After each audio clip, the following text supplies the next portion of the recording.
The information that I'm about to share with you is based on my own personal opinions, my situation, and my experiences. Please do not use this to try to convince your significant other that you need to buy an excavator. I don't want to be blamed for that.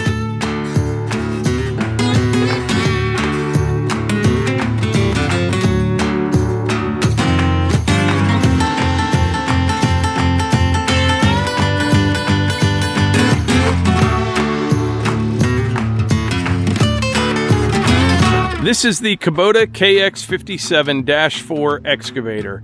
I bought this machine the last day of 2020. Take that, Johnny IRS. This machine weighs in at about 13,000 pounds. I got 3 buckets with it. On the machine right now is a 30-inch bucket. I've got that 18-inch bucket you see right there, a 4-foot grading bucket. It's got the angle blade on it, obviously the cab, heat, AC, radio. It's pretty well loaded up. So the other day I published a video and it was titled something along the lines of my source for cheap lumber, something like that. And what it was I took this excavator out in the woods and I gathered up some of those red pine logs to bring back to the sawmill. Well, anytime I do a video like that, I'll get a bunch of comments, you know, there's nothing cheap about that. You know, you're taking a $75,000 machine out in the woods to gather logs. It's actually very expensive.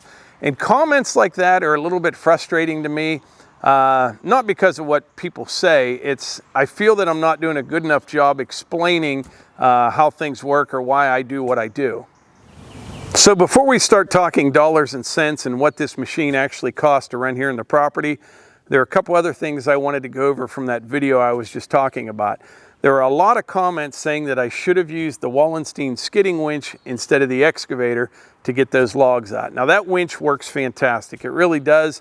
I'll find an old video and put it up above that you can check that out later. But it's a Wallenstein skidding winch, works fantastic. But the reason that I didn't use it, it wasn't on the tractor. And now I know that sounds silly, like we'll just put it on the tractor. But that's not how things work around here. You know, it's not like I'm sitting in the house in the morning and I tell Melissa, you know, later on today, I think I'm going to go get some logs out of the woods. And I go out and I fuel up the tractor and I put the skidding winch on, gather up all my chains, and then later on that day go do it.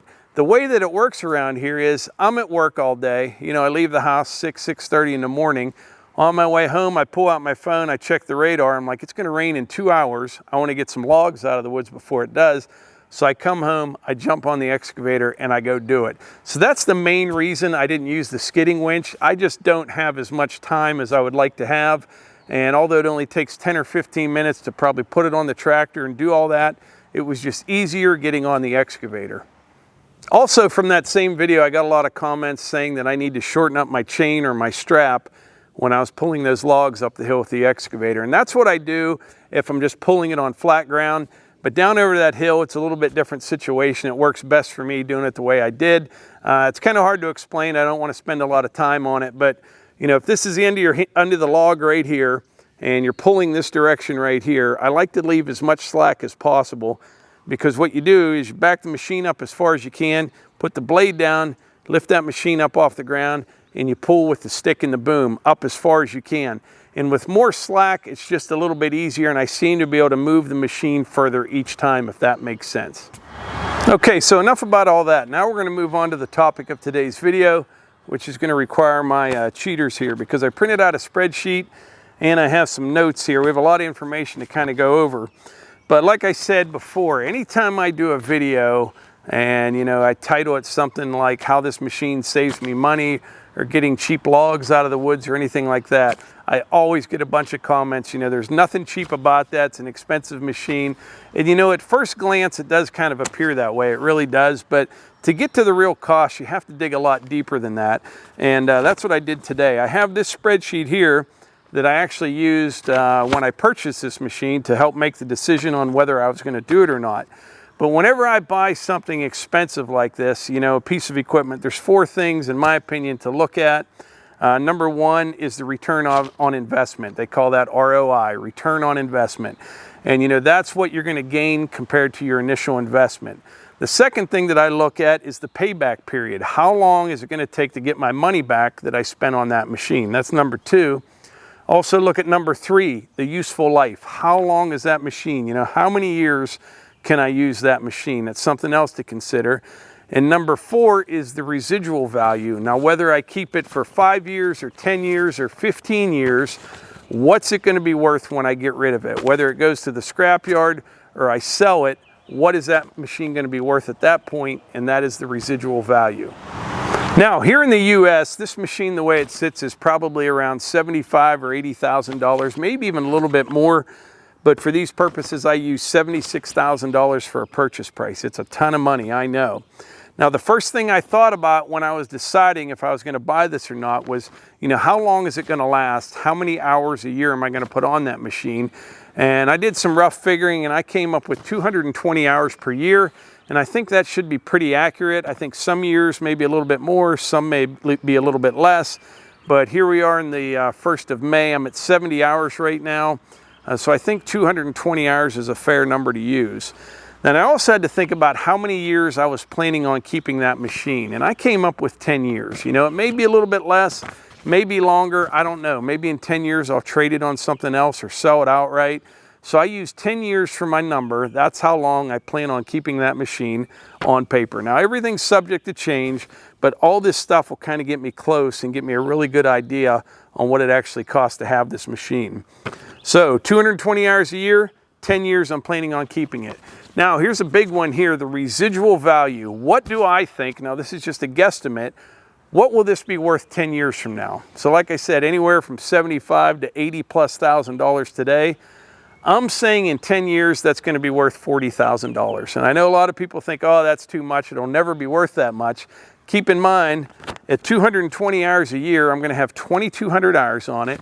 It's going to be kept inside. It's going to be in great shape. I take care of my stuff. I think 40,000 is a good number. And honestly, I think it's even going to be more than that just due to inflation. Look around. You know what I mean? Everything costs more and more each year. 10 years from now, a machine like that, it wouldn't surprise me if it cost $150,000. Maybe I'm way off base, but I see the way things are going and the way they're trending. And I think 40,000 is a more than fair number on the residual value of this machine in 10 years. So if you take the purchase price, $76,000, you minus the $40,000 in residual value, the cost of ownership is $36,000.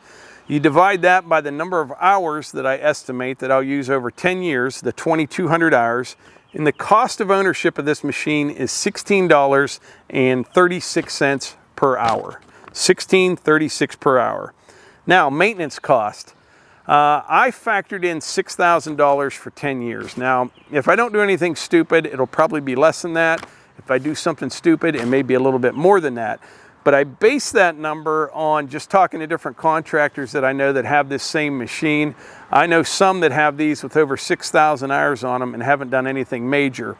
So I threw a number in there at $6,000, which would include all my grease, filters, all that stuff, maybe some minor repairs and things like that. But I think $6,000 is a fair number there.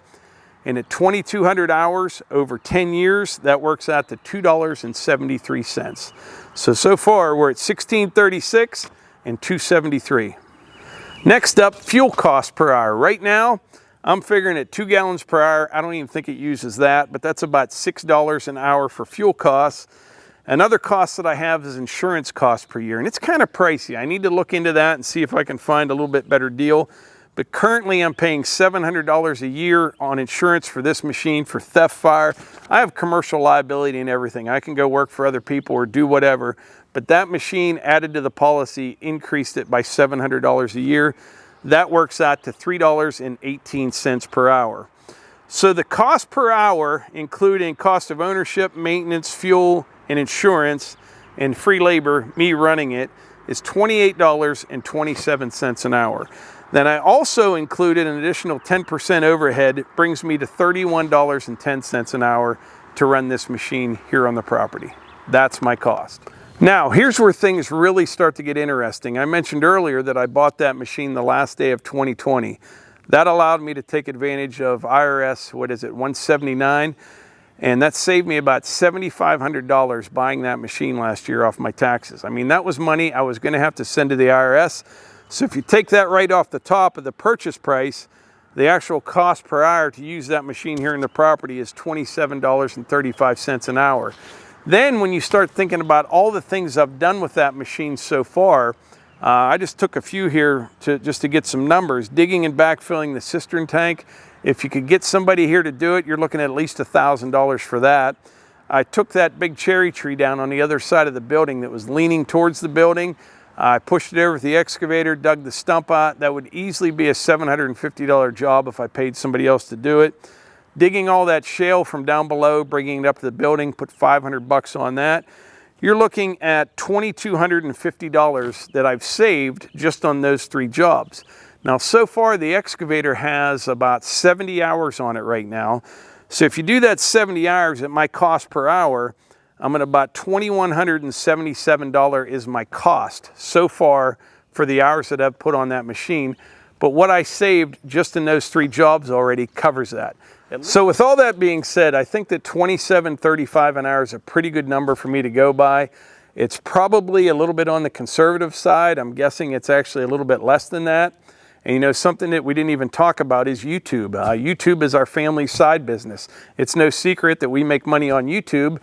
So any video that the excavator's in, whatever it earns, it kind of lowers that overall cost or cost per hour. So whether it's right or wrong, I can't say for sure, but I do know that the system that I use kind of works for me. So when I do a video talking about going out in the woods and getting some cheap lumber, the way I see it is if I can go pull 750 or 800 board feet out of the woods in a couple hours, I think it's pretty cheap lumber, because my real cost to do that with that machine is probably around $60. But anyway, before I wrap this video up, I have to say for me, and for what we do around here, I think buying this machine was a pretty wise investment. I really do. We'll get a lot of good years of service out of it. They definitely hold their value. And like I mentioned earlier, I think I have some contractors at work at my real job. They have KX57s just like this, 5,000–6,000 hours, hardly any troubles at all. So I think it was a pretty good decision. But I think that's about it for today's video. So hopefully this explains why I do what I do. And whenever I make a major purchase like this, I do my best to think it through, plan it all out. But, well, at least that's what I tell Melissa. But anyway, like I always say, if you enjoy these videos, please hit the like button, click subscribe, share them with your friends. Thanks.